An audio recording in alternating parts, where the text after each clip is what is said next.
Canada से 700 students को deport किए जाने का मामला गर्मा चुका है। भारत सरकार की दखल के बाद अब इस मामले में कनाडा के प्रधानमंत्री जस्टिन ट्रूडो ने चुप्पी तोड़ी है। उन्होंने संसद में बहस के दौरान कह दिया है कि वो मूल्यांकन करेंगे, साथ ही हर स्टूडेंट को अपना पक्ष रखने का मौका दिया जाएगा।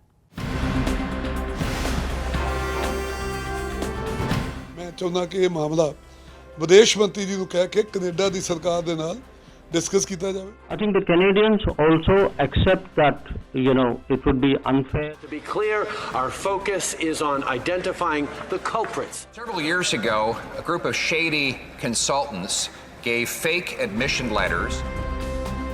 कनाडा से करीब 700 भारतीय छात्रों को भारत डिपोर्ट करने के मामले में पंजाब सरकार से लेकर केंद्र सरकार तक एक्शन मोड में है।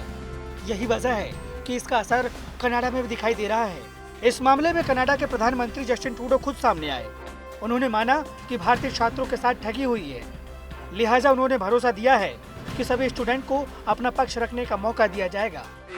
We are deeply aware of cases of international students facing removal orders over fraudulent college acceptance letters. To be clear, our focus is on identifying the culprits, not penalizing the victims. Victims of fraud will have an opportunity to demonstrate their situation and present evidence to support their case. We recognize the immense contributions international students bring to our country, and we remain committed to supporting victims of fraud as we evaluate each case. Canada के खुले आसमान के नीचे धरने पर बैठे छात्रों से ज्यादातर पंजाब से हैं, इसलिए इस मामले में पंजाब सरकार भी एक्टिव है। पंजाब के एनआरआई मामलों के मंत्री कुलदीप सिंह धालीवाल ने 7 जून की रात छात्रों के साथ वीडियो कॉन्फ्रेंस पर बातचीत की, फिर विदेश मंत्री को चिट्ठी लिखी और आज छात्रों की पैरवी के लिए एडवोकेट जनरल विनोद घई से मुलाकात की। उन्होंने छात्रों को आश्वासन दिया कि पंजाब सरकार उनके साथ है। सभी 700 भारतीय छात्रों के डिपोर्ट होने के खतरे को टालने की हर संभव कोशिश की जा रही है। ਜਿਹੜਾ ਕਾਨੂੰਨ ਇਹ ਕਹਿੰਦਾ ਕਿ ਅਸੀਂ ਡਾਇਰੈਕਟ ਜਿਹੜਾ ਦੂਜੇ ਕੰਟਰੀ ਨੂੰ ਕੋਈ ਸਟੇਟ ਵਾਲਾ ਉਹ ਦਖਲਅੰਦਾਜ਼ੀ ਨਹੀਂ ਕਰ ਸਕਦਾ, ਪਰ ਅਸੀਂ ਕਿਉਂਕਿ ਸੈਂਟਰਲ ਗਵਰਨਮੈਂਟ ਵੀ ਸਾਡੀ ਆ, ਭਾਰਤ ਦੀ ਆ, ਤੇ ਸੈਂਟਰਲ ਗਵਰਨਮੈਂਟ ਨੂੰ ਜਿਹੜੀ ਭਾਰਤ ਦੀ ਗਵਰਨਮੈਂਟ ਹੈ, ਪੰਜਾਬ ਉਹਦਾ ਬਹੁਤ ਵੱਡਾ ਹਿੱਸਾ, ਤੇ ਮੇਰੇ ਮਤਲਬ ਇਹ ਗੱਲ ਹੈ ਕਿ ਮੈਂ ਚਾਹੁੰਦਾ ਕਿ ਇਹ ਮਾਮਲਾ ਵਿਦੇਸ਼ ਮੰਤਰੀ ਜੀ ਨੂੰ ਕਹਿ ਕੇ ਕੈਨੇਡਾ ਦੀ ਸਰਕਾਰ ਦੇ ਨਾਲ ਡਿਸਕਸ ਕੀਤਾ ਜਾਵੇ ਔਰ ਜਿਹੜੀ ਇਹਨਾਂ ਬੱਚਿਆਂ ਦੇ ਉੱਤੇ ਡੈਪੂਟੇਸ਼ਨ ਦੀ ਤਲਵਾਰ ਲਟਕੀ, ਜਿਹੜੇ ਇਹਨਾਂ ਨੂੰ ਕਹਿੰਦੇ ਕਿ ਤੁਸੀਂ ਡੈਪੂਟੇਸ਼ਨ ਤੋਂ ਵਾਪਸ जाओ, वो डेपुटेशन जड़ी हर हालत च रोकी जाए। इन छात्रों के लिए सबसे बड़ी राहत की बात यह है कि अब विदेश मंत्रालय भी एक्टिव हो गया है। विदेश मंत्री एस जयशंकर ने कनाडा सरकार से निष्पक्ष जांच की अपील की है। साथ ही उन्होंने कहा जो वास्तव में दोषी है सजा उनको मिलनी चाहिए, छात्रों को नहीं। I think yesterday the Canadian Prime Minister also kind of made a statement in the House of Commons there, and the Minister also tweeted something, and they have also been talking to our High Commission out there. I think the Canadians also accept that, it would be unfair if if a student has done no wrong, they accept the idea that, they have to find some solution for it. So we will continue to press, and I would very much hope that the Canadian system is fair in that regard. इन छात्रों का कसूर सिर्फ इतना है कि इन्होंने Canada में अच्छी पढ़ाई के लिए जिन एजेंटों की मदद ली, उन्होंने लाखों रुपए वसूलने के बाद भी इनके एडमिशन में गड़बड़ झाला कर दिया। यही वजह है कि फ्रॉड का शिकार हुए इन छात्रों को डिपोर्ट किए जाने का विरोध सिर्फ भारत ही नहीं बल्कि कनाडा की विपक्षी पार्टियां भी कर रही है। Several years ago, a group of shady consultants gave fake admission letters to mostly Punjabi students who came here in good faith to study and be part of the Canadian family.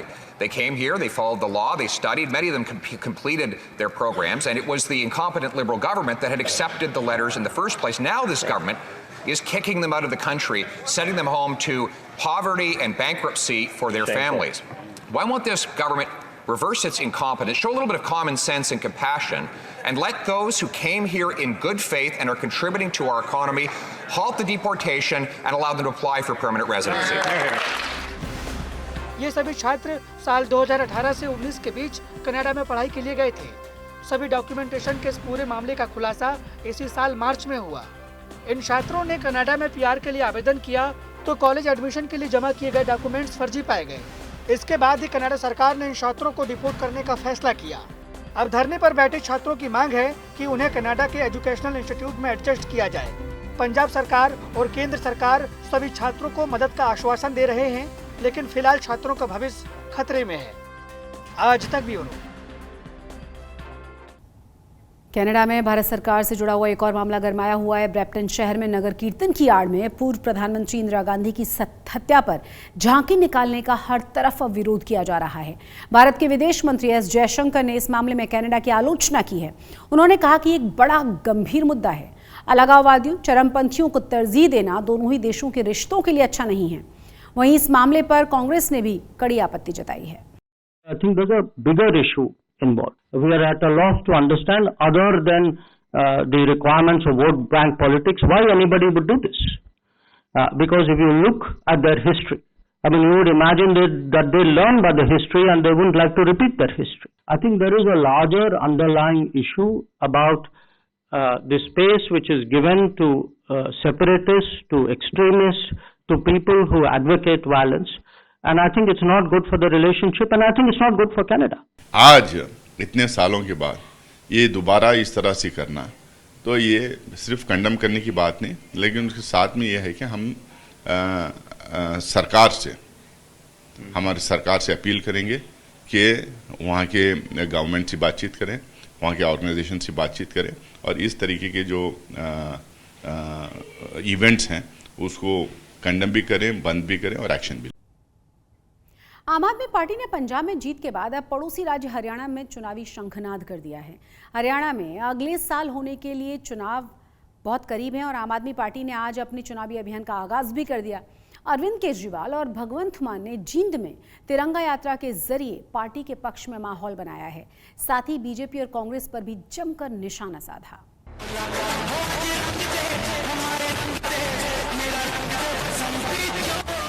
देशभक्ति गानों की गूंज, लोगों का हुजूम और truck पर सवार अरविंद केजरीवाल और भगवंत मान। आम आदमी पार्टी ने कुछ इस अंदाज से हरियाणा की राजनीति में चुनावी शंखनाद किया। आम आदमी पार्टी दिल्ली और पंजाब के बाद अब पड़ोसी राज्य हरियाणा पर नजरें टिकाए हुए हैं। हरियाणा में जैसे जैसे 2024 के विधानसभा चुनाव नजदीक आ रहे हैं, सभी राजनीतिक पार्टियां रणनीति बनाने में जुटी है। इस बीच तिरंगा यात्रा के जरिए आम आदमी पार्टी की भी एंट्री हो गई है। हरियाणा में आम आदमी पार्टी ने अपना चुनावी शंखनाद जींद से किया। तिरंगा यात्रा के दौरान कार्यकर्ताओं में जबरदस्त उत्साह देखने को मिला। सड़कों पर लोगों की भीड़ देखकर केजरीवाल और भगवंत मान का जोश भी हाई था। केजरीवाल ने हरियाणा की जनता के सामने विकास का दिल्ली और पंजाब मॉडल रखा। 24 घंटे बिजली का जिक्र किया और दोनों राज्यों की सरकारों की उपलब्धियां गिनाई। साथ ही हरियाणा के मुख्यमंत्री मनोहर लाल खट्टर पर भी जमकर बरसे। आपके बच्चों को नौकरी दूंगा, आपके बच्चों को अच्छी पढ़ाई कराऊंगा, आपके घर में कोई बीमार हो गया उसका इलाज फ्री में कराऊंगा। बड़े से बड़े अस्पताल में एक किसान ने खड़े होके कह दिया खट्टर साहब को कि खट्टर साहब 12 घंटे 8 घंटे बिजली आती है, 12 घंटे कर दो। तो खट्टर साहब बोले नहीं आएगी, नहीं आएगी, नहीं आएगी। मैं खट्टर साहब को कहना चाहता हूं, जिस दिन आम आदमी पार्टी की सरकार बन गई, अगले दिन से 24 घंटे बिजली आएगी, आएगी, आएगी। तो सारे जने मिलके इस बार झाड़ू चला देना। झाड़ू से भ्रष्टाचार दूर करना है अपने को। झाड़ू से इन सारी पार्टियों का सफाया करना है। जैसे दिल्ली और पंजाब वालों ने किया, ऐसे अब हरियाणा में भी झाड़ू चलानी है। और हरियाणा में तो तुम सारे मेरे रिश्तेदार हो, तो रिश्तेदारी के नाते ही सब लोग मिलकर मेहनत करेंगे। अरविंद केजरीवाल और भगवंत मान की जोड़ी ने जींद में आम आदमी पार्टी के पक्ष में माहौल बनाने की कोशिश की और चुनाव के लिए कार्यकर्ताओं का उत्साह भी बढ़ाया। दही जिन्ना मर्जी जमाना होवे, झाग दा एक चमचा ही चाहिदा हुंदा है। वीरो दिल्ली ने झाग दा चमचा दिता, पंजाब च दही जमा लिया। हुण पूरे देश के विच ईमानदारी वाला दही जमाना बस कि आउण वाले दिनां दे विच भावें लोक सभा, भावें राज सभा, भावें विधान सभा, भावें पंचायत, जो मर्जी इलेक्शन होवे, चोण निशान इक्को ही होगा, जेड़ा सफाई करदा है, झाड़ू। दोने हाथ ऊपर चक के साडा हौसला बढ़ा दिओ। इनकलाब, इनकलाब। हरियाणा में भगवंत मान और अरविंद केजरीवाल काफी कॉन्फिडेंट नजर आ रहे हैं, तो वहीं बीजेपी जेजेपी गठबंधन में लगातार तकरार देखने को मिल रही है। इसी का फायदा उठाकर आम आदमी पार्टी हरियाणा में भी सेल लगाने को तैयार है। आज तक ब्यूरो। भगवंत मान और अरविंद केजरीवाल पंजाब के बाद हरियाणा में आम आदमी पार्टी का संगठन मजबूत कर रहे हैं, तो पंजाब में शिरोमणि अकाली दल अपनी खोई हुई सियासी जमीन को तलाश करने में पूरी तरह से जुटी हुई है। अकाली दल के प्रधान सुखबीर बादल ने पार्टी छोड़कर गए नेताओं से वापस आने की अपील की है। सुखबीर बादल ने यहां तक कह दिया है कि अगर किसी को कोई नाराजगी है तो मैं माफी मांगने के लिए भी तैयार हूं। अपील करदा सारिਆਂ ਨੂੰ ਤੇ मैं सारे बाकी भी लीडर जो अकाली दल छड़ के दूजियां पार्टियां च गए है उन्होंने अपील करता है, आओ वापस घर आओ, थोनू जे मैथों कोई गलती हुई मैं उसकी माफ़ी भी मंग लेना है, पर मैं चाहना है कि अपनी मां पार्टी तगड़ी होए, क्योंकि श्रोमणी अकाली दल तगड़ा है, खालसा पंथ तगड़ा है, पंजाब तगड़ा है, ते पंजाबियत तगड़ी है, सारे एक आई पार्टी है। पंजाब के बॉर्डर एरिया का दौरा कर रहे गवर्नर बनवारी लाल पुरोहित आज अमृतसर पहुंचे। इस दौरान उन्होंने सरहद पर ड्रोन की घुसपैठ का जिक्र करते हुए बड़ा बयान दे दिया। गवर्नर ने कहा है कि पाकिस्तान के खिलाफ एक बार फिर सर्जिकल स्ट्राइक होनी चाहिए। साथ ही उन्होंने नशा तस्करी रोकने के लिए भी कुछ और सुझाव दिए हैं। पंजाब के बॉर्डर एरिया का दौरा कर रहे गवर्नर बनवारी लाल पुरोहित आज अमृतसर पहुंचे। इस दौरान उन्होंने सरहद पर ड्रोन की घुसपैठ का जिक्र करते हुए बड़ा बयान दे दिया। गवर्नर ने कहा है कि पाकिस्तान के खिलाफ एक बार फिर सर्जिकल स्ट्राइक होनी चाहिए। साथ ही उन्होंने नशा तस्करी रोकने के लिए भी कुछ और सुझाव दिए हैं। क्योंकि मेरा गवर्नर बनने के बाद में सबसे ज़्यादा चिंता का विषय है पाकिस्तान बॉर्डर, ये 101% सिक्योर करना। पाकिस्तान बहुत बड़ी बदमाशी हमारे साथ कर रहा है, हमारे साथ युद्ध करने की तो हिम्मत है नहीं पाकिस्तान की, तो उसने एक तरह से बोलो ड्रग्स, हथियार ड्रोन के माध्यम से भेजना, इसको हम बोलेंगे हिडन वार, छिपा हुआ एक तरह से युद्ध ही कर रहा है हमारे साथ। सरहदी जिलों में पाकिस्तान अपनी नापाक हरकतों को अंजाम देने की फिराक में हमेशा ही जुटा रहता है। पाकिस्तान की साजिश पर नकेल कसने के लिए हमारी सेना के साथ पुलिस और प्रशासन भी मुस्तैद है। पुलिस प्रशासन ने अपना सूचना तंत्र मजबूत करने के लिए सिविल डिफेंस कमेटी का गठन कर दिया है। पंजाब के पठानकोट में एक ऐसी ही सिविल डिफेंस कमेटी के मेंबर्स को वर्दी और आई कार्ड मुहैया कराए गए हैं।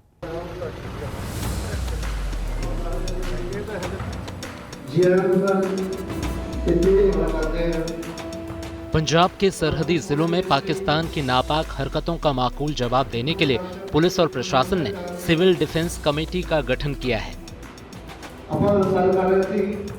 सिविल डिफेंस कमेटी के सदस्यों को और जवाबदेह और जिम्मेदार बनाने के लिए जिला प्रशासन उन्हें वर्दी के तौर पर जैकेट मुहैया करा रहा है। पठानकोट के डिप्टी कमिश्नर और एसएसपी ने डिफेंस कमेटी के मेंबर्स को जैकेट के साथ आई कार्ड भी वितरित किए। Between the forces, border and the police, ये सारा ਜਿਹੜਾ ਹੈ ਕੰਮ ਬਹੁਤ ਜ਼ਰੂਰੀ ਹੈਗਾ। ਜੋ ਅੱਜ ਕੱਲ੍ਹ ਦੇ ਹਾਲਾਤ ਹੈਗੇ ਆ ਜਿਨ੍ਹਾਂ ਵਿੱਚ ਜਿਹੜੀ ਇਨਫੋਰਮੇਸ਼ਨ ਜਿਹੜੀ ਹੈ ਉਹੀ ਪਾਵਰ ਹੈ। ਸਹੀ ਟਾਈਮ ਤੇ ਜੇ ਇਨਫੋਰਮੇਸ਼ਨ ਮਿਲਣੀ ਉਹ ਬਹੁਤ ਜ਼ਿਆਦਾ ਕ੍ਰੂਸ਼ੀਅਲ ਹੈ। ਉਹਦੇ ਵਿੱਚ ਇੱਕ ਬਹੁਤ ਵੱਡਾ ਲਿੰਕ ਹੈ। ਹਰ ਜਗ੍ਹਾ ਦੇ ਮੌਕੇ ਤੇ ਪੁਲਿਸ ਫੋਰਸ ਜਾਂ ਆਰਮੀ ਜਾਂ ਜੇ ਪੈਰਾਮਿਲਟਰੀ ਫੋਰਸਿਸ ਨਹੀਂ ਹੋ ਸਕਦੀ, ਪਰ ਜੇ ਲੋਕ ਨਾਲ ਖੜੇ ਰਹਿਣ ਤਾਂ ਉਹ ਕਿਸ ਤੋਂ ਕੋਈ ਚੁੱਕ ਨਹੀਂ ਚੱਲਦੇ ਜੀ, ਉਹਦਾ ਫਾਇਦਾ ਹੀ ਬਹੁਤ ਹੁੰਦਾ ਹੈ। दरअसल सरहदी इलाकों के गांव में बनी सिविल डिफेंस कमेटी के सदस्य किसी भी आपात स्थिति का मुकाबला करने में सक्षम होते हैं। साथ ही ये पुलिस प्रशासन के महत्वपूर्ण सूचना तंत्र के तौर पर भी काम करता है। कुल मिलाकर सीमा पार की नापाक हरकतों से निपटने और साजिशकर्ताओं को निपटाने में ये पुलिस प्रशासन के आंख कान बन जाते हैं। यही वजह है कि प्रशासन भी इनकी हर तरह की जरूरतों का पूरा ख्याल रखता है। समय समय पर इन्हें फिजिकल के साथ आर्म्स वगैरह की ट्रेनिंग भी दी जाती है। मोगा में तो बुजुर्ग महिलाओं ने मिसाल कायम की है। दादी बनने के बाद इन्होंने पढ़ाई को लेकर अनोखी मिसाल पेश कर डाली है। एक दादी ने 60 साल की उम्र में 10वीं की परीक्षा पास की है, तो दूसरी दादी ने 53 साल की उम्र में 12वीं का इम्तिहान पास करके अनोखा जज्बा दिखाया है। इस रिपोर्ट को देखिए आप। पढ़ाई की कोई उम्र नहीं होती। पंजाब के मोगा की दो महिलाओं ने इसे साबित भी कर दिखाया है। इन दोनों महिलाओं का भरा पूरा परिवार है, लेकिन इन्होंने इस उम्र में भी शिक्षा को लेकर जो जज्बा दिखाया है उसकी चर्चा पूरे इलाके में है। इन महिलाओं में एक ने जहां 60 साल की उम्र में 10वीं की परीक्षा पास की है, तो दूसरी ने 53 साल की उम्र में 12वीं की परीक्षा में 60% से ज्यादा नंबर लाकर एक अनोखा कारनामा किया है। इनका कहना है कि पढ़ाई के बिना सब कुछ अधूरा है। ਵੀ ਪੜ੍ਹਾਈ ਬਹੁਤ ਵਧੀਆ ਚੀਜ਼ ਆ, ਤੁਸੀਂ ਪੜੋ, ਪੜਨ ਨਾਲ ਬਹੁਤ ਕੁਝ ਪੱਲੇ ਪੈਂਦਾ, ਪੜ੍ਹਾਈ ਤੋਂ ਬਿਨਾ ਦੁਨੀਆ ਦੇ ਵਿੱਚ ਕੁਝ ਵੀ ਨਹੀਂਗਾ। 60 साल की बलजीत कौर और 53 साल की गुरमीत कौर आशा वर्कर हैं, लेकिन पढ़ाई का इन पर ऐसा जुनून सवार हुआ कि दोनों ने अपनी पढ़ाई को आगे बढ़ाने का फैसला कर लिया और परिणाम से पूरे परिवार में अब खुशी का माहौल है। शौक ही सीगा भी मतलब कि भी ਆਪਾਂ ਹੁਣ ਵੀ ਇਸ ਉਮਰ ਦੇ ਵਿੱਚ ਵੀ पढ़ाई कर सकते हो। बलजीत कौर और गुरमीत कौर ने न सिर्फ मिसाल कायम की है, बल्कि ये भी साबित कर दिया है कि इंसान के कुछ भी सीखने की कोई उम्र नहीं होती। कोई भी लगन और जज्बे से मुकाम हासिल कर सकता है। ये दोनों आगे भी पढ़ाई जारी रखना चाहती हैं।